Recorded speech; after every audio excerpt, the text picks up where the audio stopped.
Provident fund का मतलब होता है भविष्य का पैसा, भविष्य निधि, भविष्य निधि। निधि माने धन, निधि माने लड़की नहीं, निधि माने धन, पैसा।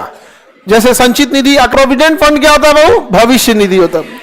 अभी कोई इंसान काम कर रहा है, ड्यूटी कर रहा है, यंग एज में चले गए यहाँ पर, लेकिन सोशल सिक्योरिटी किसी के लिए भी जरूरी है। सोशल सिक्योरिटी मतलब आपको समाज में रहना है। बुढ़ापा में बाल बच्चा आपको बाहर कर देगा, आपकी सोशल सिक्योरिटी के नाम पे भारत सरकार के पास कुछ भी नहीं है, समझा गया? बुढ़ापा के नाम बाहर कर दिया तो काम खत्म। अभी देखते हैं कोई सरकार आएगी तो विधवा पेंशन देगी, कोई वृद्धा पेंशन देगी, तो कोई अलग टाइप का पेंशन देगी, लेकिन सोशल सिक्योरिटी नाम की चीज पे भारत में कुछ खास नहीं है। तो बुढ़ापे में दिक्कत ना हो जाए इसलिए जो इंसान कमा रहा है तो उसके लिए भविष्य के लिए सोच के रखना है। तो इसलिए सरकार कहती है कि जब तक वो कमा रहा है ना, उसी की सैलरी में से काट लो, उसी की सैलरी में से काट लो, 12% काट लो, उसको 88% दो, काट लो उसकी सैलरी से पैसा। तो कहेगा काहे काटे हैं? तो कहा कि काट के उसी के अकाउंट में रख दो, काट के उसी के अकाउंट में रख दो। उसी को क्या कहा जाएगा? भविष्य निधि। यानी अगर आप नौकरी कीजिएगा ना, आपको दो तरह का सैलरी मिलेगा। एक इन हैंड सैलरी होगा, एक ज्वाइनिंग के टाइम पे बताया जाएगा कि आपको इतनी सैलरी मिलेगी। अगर आपकी 1 लाख की सैलरी बोला गया है ना, तो 1 लाख कभी नहीं मिलेगा, उसमें से कुछ काट के आप ही के पीएफ अकाउंट में, प्रोविडेंट फंड को क्या कहते हैं? PF account. प्रोविडेंट फंड को क्या कहेंगे?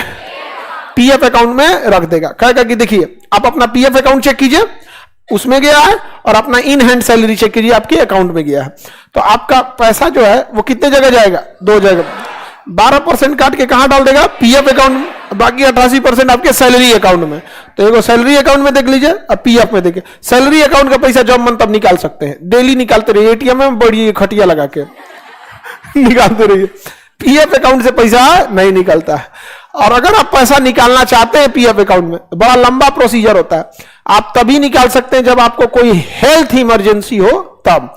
तो वहां पे फिक्स है कि अगर कोई मान के चलिए आपका 4 साल से पीएफ जमा किए, उसमें 2 लाख रुपया 5 लाख रुपया जमा हो गया और अचानक से इमरजेंसी आ गया, तो तब उस स्थिति में निकाल सकते हैं। लेकिन ऐसे पीएफ अकाउंट से पैसा निकालना बहुत बड़ा सरदर्द होता है। निकल भी नहीं करता पीएफ अकाउंट से पैसा, क्योंकि वो भविष्य के लिए रखा है, सैलरी अकाउंट से।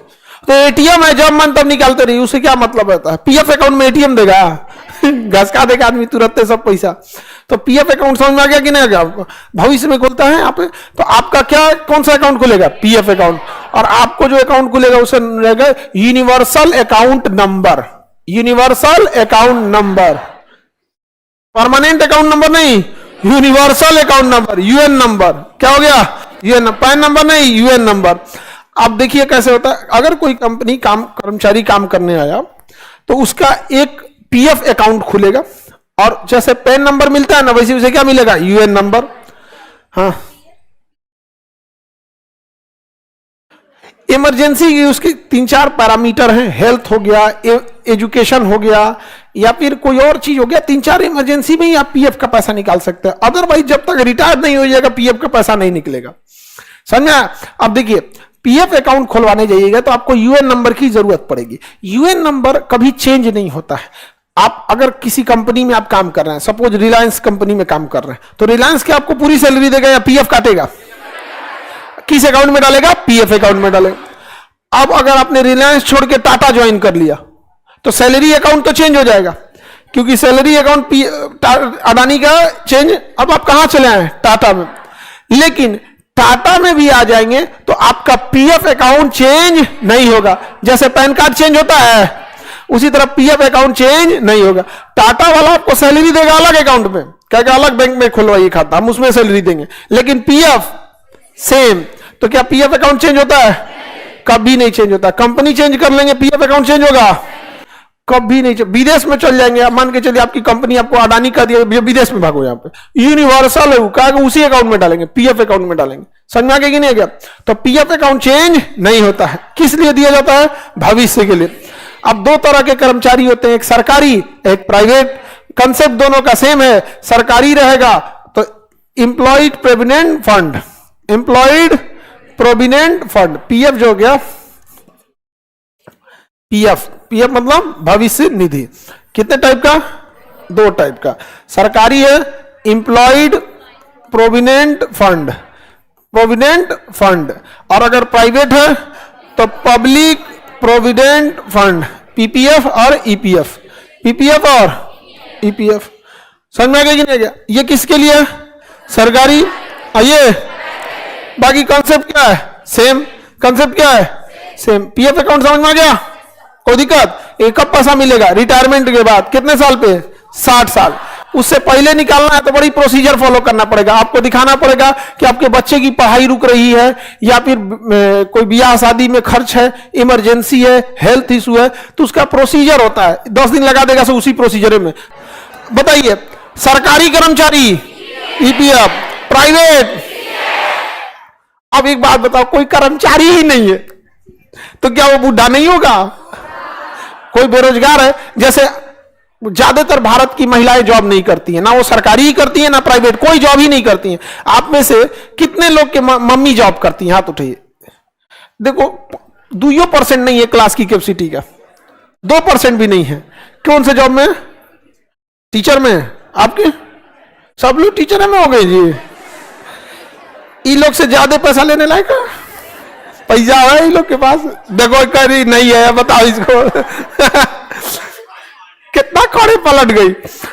नहीं देना वो अलग बात है, और सीधे करिए नहीं है। अच्छा कोई बात नहीं, उधार लगा देना जी, पार्ट बाई पार्ट करके दे दीजिएगा। तो देखिए, तो ये तो ठीक है। और जब 60 साल के बाद आप सोचिए, अगर किसी कर्मचारी का हर महीने पीएफ में सपोज कीजिए कि 1000 रुपये जमा हो रहा था, 1000 रुपये जमा हो रहा था, सपोज कीजिए, चाहे वो सरकारी कर्मचारी हो या प्राइवेट कम। आप ऐसे कल्पना कीजिए कि हर महीने उसका कितना कट रहा था? 1000।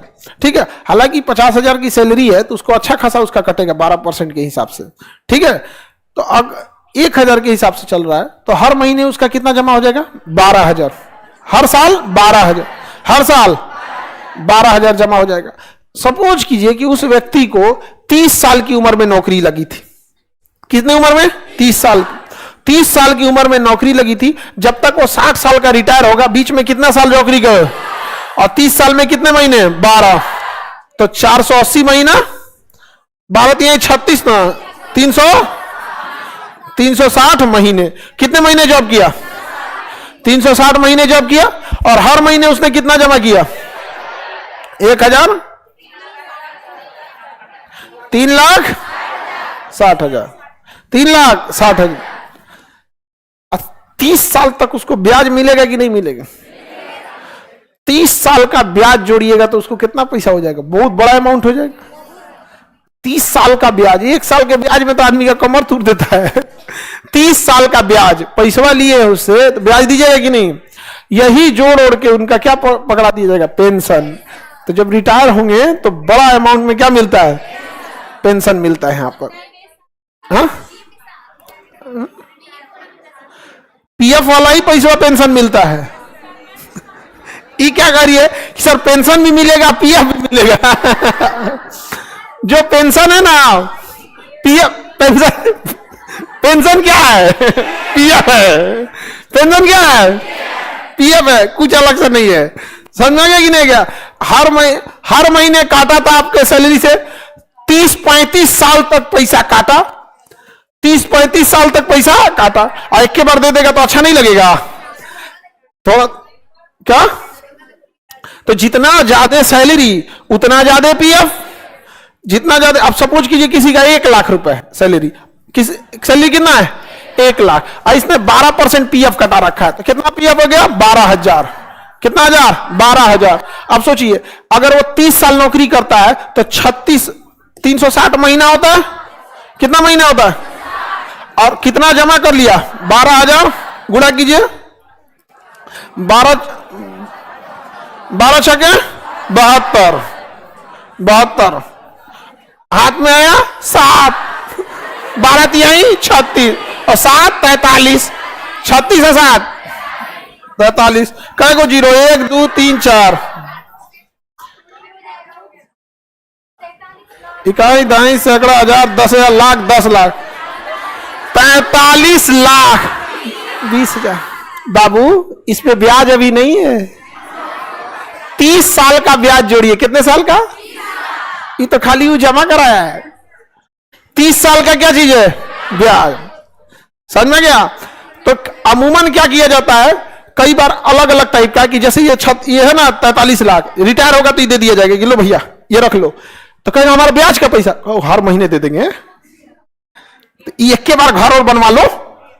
और जो ब्याज वाला हुआ ये तो वही जमा किया है, एहसान कुंजी कर दिए इसके ऊपर, तो वही जमा किया है, उसी का पैसा है, लेकिन उसको एक के बार मिलेगा तो वाह बहुत खुश होगा।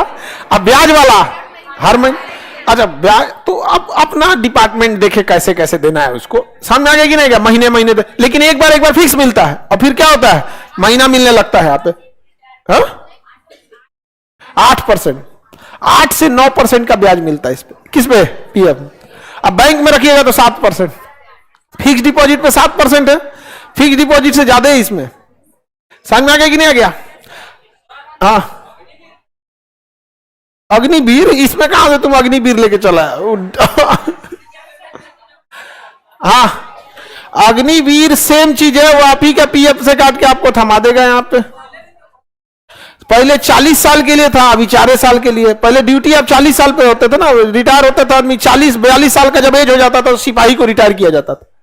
अभी कितना पे कर दे रहा है, 24 से 4 साल, यानी 24-25 साल पे क्या कर दे रहा है, रिटायर कर रहा है। अग्निवीर जो है ना सेना के कटौती, पैसा कटौती के लिए लाया गया, और कोई लॉजिक उजिक नहीं है।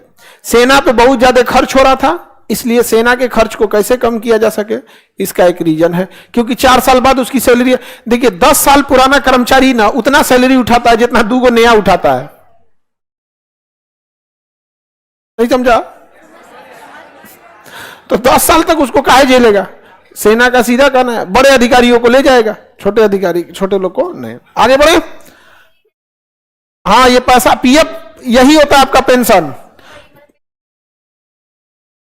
हाँ ब्याज वाला मिलेगा, ब्याज वगैरह जोड़ जाड़ के मिलते रहेगा। अच्छा ब्याज अचानक खत्म तो नहीं हो जाएगा, सपोज कीजिए कि अगर किसी का 5 लाख, अब जैसे 43 लाख है तो उसका 10 लाख ब्याज भी होगा, उसमें से हर महीने देगा लीजिए 20,000, तो बचा हुआ पैसा फिर उसमें ब्याज आते रहेगा। अच्छा एक के बार दे देता तो ब्याज ही खत्म हो जाता, बांटते रहेगा बांटते रहेगा बांटते रहेगा, यहाँ पे चलते रहेगा, उसका आराम से चल रहा है। उसकी मृत्यु हो गई तो उसकी पत्नी रहेगी, फिर उसको उसका थोड़ा अकाउंट कुछ मिलते रहेगा। तो ये सामाजिक सोशल सिक्योरिटी बहुत जरूरी है। तो सोशल सिक्योरिटी जो है ये तो मिल गया, समझ में आ गया कि गवर्नमेंट तो ईपीएफ देती है, प्राइवेट कंपनी में पीपीएफ देता ही नहीं है। अरे सुनो ध्यान से, पहले तुम लोग को लगता है जैसे प्राइवेट कंपनी में पीपीएफ नहीं देता, तो सरकार ने ना कहा कि एक काम करो, नियम बनाओ कि जिस कंपनी में 20 से ज्यादा कर्मचारी हैं उसको क्या काटना पड़ेगा, पीएफ अपना काटना पड़ेगा। पीएफ क्या करना पड़ेगा, करना पड़ेगा। तो जिसमें 20 से ज्यादा कर्मचारी हैं उनमें क्या काटना पड़ता है, पीएफ काटना पड़ता है। समझ में आ गया? किसी को दिक्कत? हम लोग पीएफ काटते हैं, हम लोग भी काटेंगे। हम लोग के पास 400 से ज्यादा कर्मचारी हैं, तो 400 से ज्यादा कर्मचारी हैं तो हम लोग को भी पीएफ काटना पड़ता है, मजबूरी है। अब पीएफ अगर नहीं काटेंगे ना तो इंप्लॉय को कुछ नहीं होगा, जो कंपनी है ना उसको सरकार पकड़ ले जाएगी, ये काहे नहीं काटा उसका।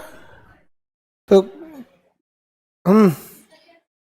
हाँ टैक्स नहीं लगेगा इस पे, टैक्स नहीं काटेगा इस पे, पीएफ अकाउंट पे टैक्स नहीं काटेगा। पीएफ कंपनी काटना जिम्मेदारी है कि इंप्लॉय का, कंपनी का। क्या जी, कंपनी का। एक बार किसी का, एक कंपनी ने क्या किया था, हर कर्मचारी का 12% निकाल के रख लिया था, कहा तुम लोग का पीएफ कटवाएंगे, लेके भाग गया।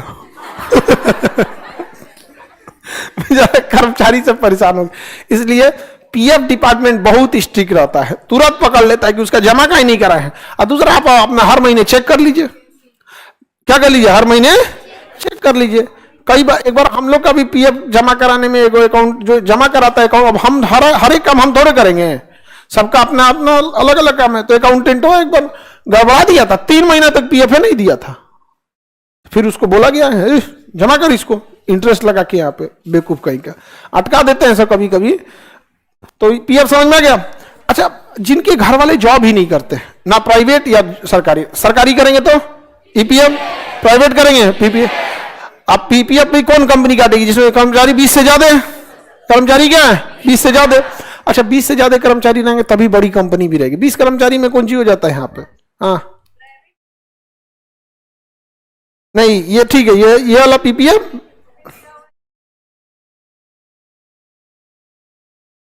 मटेरियल में कुछ आज देखेंगे मटेरियल, अभी इधर समझिए ध्यान से। National pension scheme, NPS, national pension scheme. अच्छा, अगर आप लोग अपना पीएफ खुलवाना चाहते हैं या मम्मी पापा अगर जॉब में नहीं है तो किसमें डाल सकते हैं? National pension scheme. इन दोनों से अच्छा है ये वाला, इसमें 10% के आसपास इंटरेस्ट मिलता है, लेकिन आप लोग रेगुलर जमा ही नहीं करा पाएंगे। हर महीने कौन जमा करा पाता है? कोई जरूरी नहीं है कि क्या कर सके, जमा करा सके।